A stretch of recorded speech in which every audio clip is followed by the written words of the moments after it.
গল্প হলো সকালবেলায় পাড়া বেড়ানো। হ্যাঁ, দুই মেয়ে খোঁজ নিচ্ছে কোথায় আমার মা। পাড়া বেড়াতে গেল। হ্যাঁ, দুই মেয়ে ফোন করেছিল আমার মা আবার কোথায় গেল গল্প করতে রে। আজ বান্ধবী পাতিয়েছে এখানে, বান্ধবীর কাছে গেছিল গল্প করতে। Hello everyone, welcome back to my channel. আজ হলো মঙ্গলবার সকালে ব্রেকফাস্টের আয়োজনে রয়েছে আজকে চিড়ের পোলাও। তো একদম নিরামিষ পদ্ধতিতে পেঁয়াজ ছাড়া কারি পাতা, বাদাম, টমেটো দিয়ে বানিয়েছি নিরামিষ চিড়ের পোলাও। আর মাও চলে এসেছে দেখো। তো মায়ের আজকে আসার কথা ছিলই, তো মাকে বলেছিলাম একবারে ব্রেকফাস্ট এখানে এসে করবে, কিন্তু মা নাকি হালকা ব্রেকফাস্ট করেই এসেছে। তো এই দেখো, মাকে তাও আমি বললাম যে আমি বানিয়েছি, খেয়ে দেখো। তবে খেতে না কি দারুণ হয়েছিল। তো দিম্মা প্রথমে বলেছিল আমি চিড়ের পোলাও খাবো না ব্রেকফাস্টে, অল্প একটু টেস্ট করব আর আমি মুড়ি ছাতুই খাবো, কিন্তু খেয়ে বললো খুব সুন্দর হয়েছে, আমি এটাই খাবো, মুড়ি ছাতু আর খাবো না। তো দুজনকে দিলাম, তারপর আমার নিজেরটাও নিয়ে নিলাম। আর যেহেতু আজকে মা এসেছে তাই একটু রান্নাবান্না তো করে খাওয়াবোই মা। মেয়ের মায়েরা সবসময় ভাবে যে আমার মেয়েকে আমিই করে খাওয়াবো। তো দেখো, সংসার জীবনে প্রবেশ করার পরে অনেক ধাক্কা খেতে খেতে আজকে এই জায়গাটায় এসে উপস্থিত হয়েছি। তো নিজের হাতে রান্না করে মাকে খাওয়ানোর না তৃপ্তিটাই আলাদা। আর কতটা রান্না শিখেছি বা করতে পারছি সেটাও তো একটু চেখে দেখতে হবে। তো রান্না করতে করতে বানিয়ে নিলাম মিশ্রির জল। তো এটা তো প্রতিদিনই থাকে, তো আজকে হয়েছে 3 গ্লাস, অন্যদিন 2 গ্লাস থাকে। তো মাকে একটু দেবো, মা রেস্ট করছে, আসার পর থেকে শুয়েই আছে। আর আমি দিম্মাকে দেবো, কারণ দিম্মা স্নান করে আসার পরে প্রতিদিন 1 গ্লাস করে মিশ্রির জল খায়। তো আর আমি নিজের এনার্জি বুস্ট করার জন্য নিজেও কিন্তু খাই, কারণ নিজেকে সুস্থ রাখতে হবে, নিজেকে ভালোবাসতে হবে, তাহলেই অন্যকে ভালোবাসা যাবে, অন্যকে সুস্থ সবল করে তোলা যাবে। তো মোটামুটি রান্না কাজ তো চলছেই, জানোই তো এই দুপুরে গরমের মধ্যে রান্না করতে কতটা কষ্ট। তবে জানো তো একটা জিনিস, দিম্মাই আজকে বলছিল মায়ের সাথে, ঘড়ির কাঁটাতে বাজে 1টা, তো সমস্ত কাজ কমপ্লিট, একদমই ক্যামেরার সামনে আসতে পারিনি, অনেক রান্নাবান্না করতে হয়েছে। আজকে নিরামিষ, তবুও নিরামিষেই বেশি মানে রান্নাবান্নার আইটেম হয়ে যায়। তো মা যেহেতু এসছে একেবারে রান্না করবো, সেই জন্য টুকটাক করে এটা সেটা করতে গিয়ে অনেকগুলো আইটেম হয়েছে। পুজো দেওয়া হয়ে গেছে, আজকে মঙ্গলবার ছিল, বজরংবলী স্পেশাল পুজো জানোই, তো সেটা দিলাম। আর বিকেলবেলায় এটা পড়বো, হনুমান চল্লিশাটা পড়বো, এখন আর পড়বো না, সন্ধ্যায় পড়বো। আজকে যেহেতু পড়ানোটা 7:30 থেকে রয়েছে সেই জন্য। তো মা ওখানে শুয়ে শুয়ে কীর্তন শুনছে, আর দিম্মা একটু শুয়ে রয়েছে, একসাথেই শুয়েছিল দুজনে। মা মেঝেতে শুয়েছিল, দিম্মা গিয়ে একটু খাটে, প্রতিদিনই শোয় আর কি। স্নান করার পরে ওই 1 গ্লাস মিষ্টির জল দিই, ওটা খাওয়ার পরে যেহেতু মাথা স্নান করে, পাখার হাওয়াতে না বেশ ভালো ঘুম দেয়।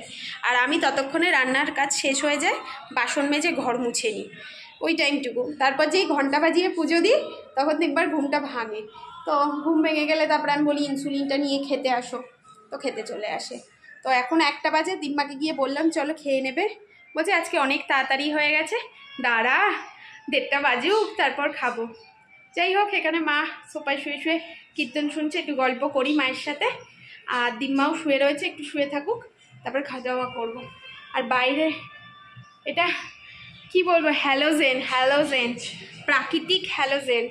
কেউ যদি ভালো ফটো তুলতে চাও, ভালো লাইট চাও ফটোর জন্য, পুরো হোয়াইট দেখাতে চাও, তাহলে এই রোদে ফটো তুলো। একটা ট্রিক্স তোমাদেরকে জানিয়ে দিলাম, এই রোদের মধ্যে গিয়ে ফটো তুলো, ফটোগুলো ভালো আসবে। তবে আলটিমেটলি যেটা হবে, ফটো ভালো আসবে, বাট তোমার পুরো মুখটা ট্যান পড়ে যাবে, স্কিন খারাপ হয়ে যাবে। তো ফটোজেনিক হিসেবে খুব ভালো, মানে হ্যালোজেনের কাজটা কিন্তু সূর্যদেব নিজেই করে দিচ্ছে।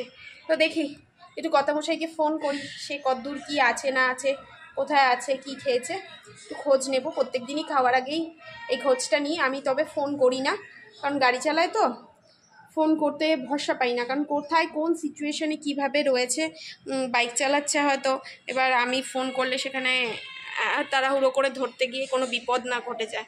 তো এই আশঙ্কাতেই আমি ফোন করি না, করলে ওই করে, ও ঠিক খাওয়ার আগেটাই করে, অথবা আমাদের খাওয়া হয়ে গেলে তারপরে করে।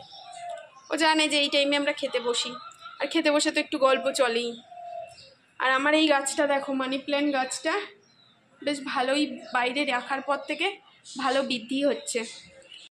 আজকের মেনুতে রয়েছে টক ডাল, একটু ঘন করে ভেন্ডি ভাজা, বেগুন ভাজা, কলমি শাক ভাজা, আর এখানে পটল লম্বা লম্বা করে কেটে পোস্ত, আর সাথে যেটা রয়েছে মায়ের আনা দই। তো আমি খুব বেশি আনতে বারণ করেছিলাম, জল কেটে যাবে, সেই কারণেই। ও যেটা বলছিলাম তোমাদেরকে বলবো, দিম্মা না বলছে তোর হাতের গুণে আর এই রান্নাঘরের জাদুতে তোর রান্নাঘরের কোনো খাবার নষ্ট হয় না।